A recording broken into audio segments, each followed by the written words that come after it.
Allez-vous tenter à nouveau le buy the dip sur le Bitcoin? Bienvenue à tous sur la chaîne de Callistas of the Moon. J'espère que vous allez bien. Aujourd'hui, nous sommes le 2 mai 2024 et on va faire un point sur les graphiques. Sondage du jour réalisé sur Telegram. Faut-il tenter un buy the dip à 56 500 $? On a l'impression de réaliser ce sondage un petit peu tous les jours et à chaque fois, on a des résultats en 35, 65 et malheureusement, le Bitcoin pour le moment ne fait pas demi-tour. Il est toujours dans le dump. Il est situé aujourd'hui à 57 800 $ et le scénario dont on avait parlé dans les dernières vidéos YouTube, c'est-à-dire ici, vous voyez ici, on avait parlé d'une cassure pullback de traîne ascendante pour ensuite s'écrouler en Bart Simpson. Et pour le moment, vous le constatez comme moi, c'est plutôt ce scénario qui est en train de se réaliser avec une cassure de niveau dont on avait parlé, un pullback ici dont on avait parlé, et ensuite un décrochage, un nouveau décrochage dont on avait également parlé. Au niveau maintenant des graphiques, je vous ai parlé sur Telegram d'un éventuel canal descendant qu'il faudrait surveiller et qui pour le moment maintient la chute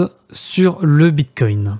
On a vécu ce dump ensemble au moment du discours de Powell avec un pump and dump de 5%. Et un cours, vous le voyez aujourd'hui, qui ne montre pour le moment pas de force acheteuse, qui montre un support qu'il ne faudrait pas casser aux environs des 57 000 $ et une trend baissière qu'il faudrait réussir à casser pour potentiellement donner un nouveau signal d'achat sur le Bitcoin.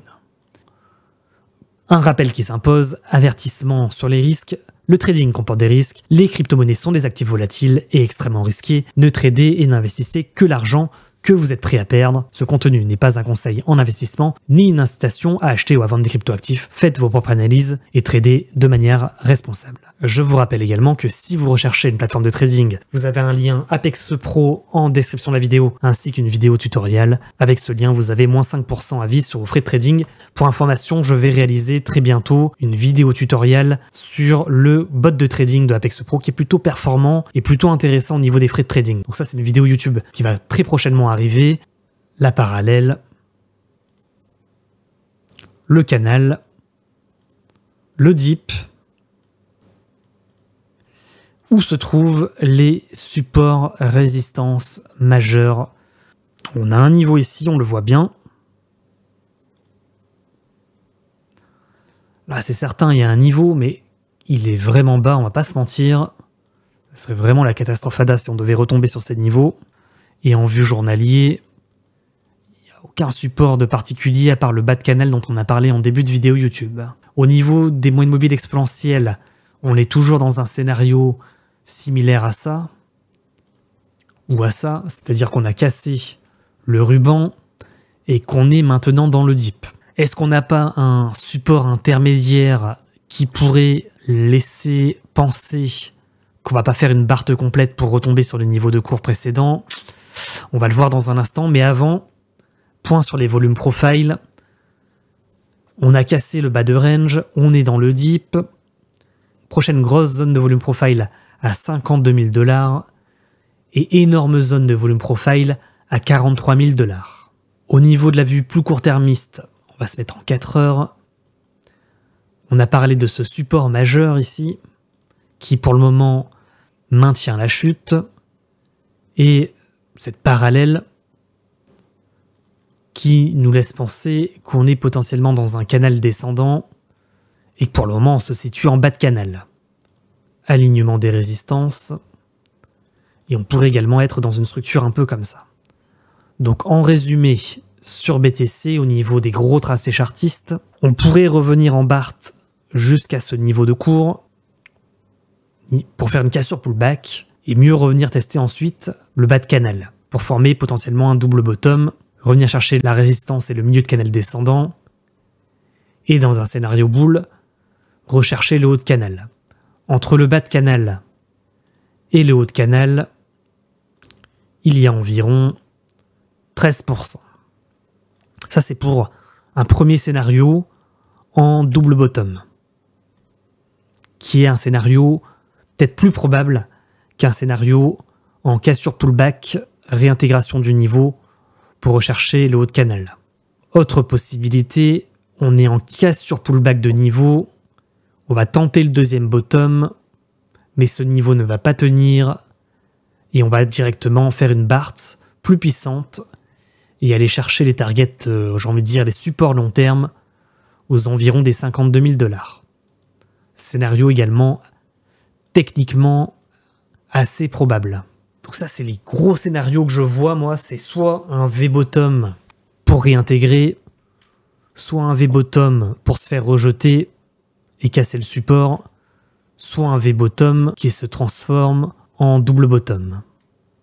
Et si on devait simplifier, il faudrait plutôt regarder cette vue journalière qui est un peu plus parlante, je trouve, en disant que là, on a cassé un niveau de support majeur, mais que si le buy the dip se passe ici et que le Bitcoin réussit à repasser au-dessus de ce niveau, ça pourrait redonner confiance aux acheteurs pour aller rechercher la résistance descendante du haut de canal. Mais que néanmoins, si on n'y arrive pas, il est probable quand même qu'on aille chercher les targets de la Bart-Simpson en vue journalier. J'ai envie de dire, le marché a tout son temps, c'est pas impossible qu'il y ait une petite correction comme ça pour aller rechercher le haut de canal avant de mettre le coup fatal et aller rechercher le bas de canal ensuite et l'objectif de la Bart aux environs des 50 000 $. Les amis, quand même, n'oubliez pas de liker la vidéo si ce type de contenu vous intéresse et vous plaît. Évidemment, ça soutient la chaîne. Je vous rappelle que cette chaîne n'est pas monétisée et que les likes, les abonnements et les commentaires soutiennent bien évidemment la chaîne pour la faire remonter dans les algorithmes sur YouTube. Au niveau du dollar, on est toujours sur résistance, pas de force vendeuse pour le moment sur le dollar. Sur S&P, Nasdaq et CAC 40, petit rejet, néanmoins pas de crash sur les marchés financiers. Concernant Ethereum et les autres crypto-monnaies, on n'a pas tout à fait, selon moi, été chercher les niveaux de support majeurs, que ce soit sur Ethereum et sur le reste des cryptos. Niveau d'intérêt majeur sur Ethereum aux environs des 2660 $. Chez Binance, c'est pareil, il n'est pas allé chercher tout à fait son bas de canal aux environs des 0,18. Le TRX, par contre, assez fort TRX, qui marque une épaule tête-épaule inversée, qui vient rechercher son niveau de résistance et qui, j'ai envie de dire, performe aujourd'hui alors que l'ensemble du marché est en PLS. Le BNB qui marque le rebond sur le support ascendant long terme en vue semaine ici, pas de réintégration pour le moment dans la structure et une entrée potentiellement en range.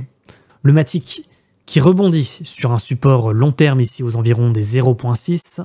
Le Solana qui est en cassure pullback de support et qui pour le moment n'a pas réintégré le niveau, même si on pourrait espérer un double bottom suite à réintégration. Le CRV qui se trouve sur le niveau, niveau intéressant, j'ai envie de dire, on est sur les supports long terme sur les cryptos, c'est maintenant ou jamais qu'il faut se réveiller. Niveau sur CRV à 0,37. Le APE qui a presque touché son dernier plus bas aux environs des 0,99.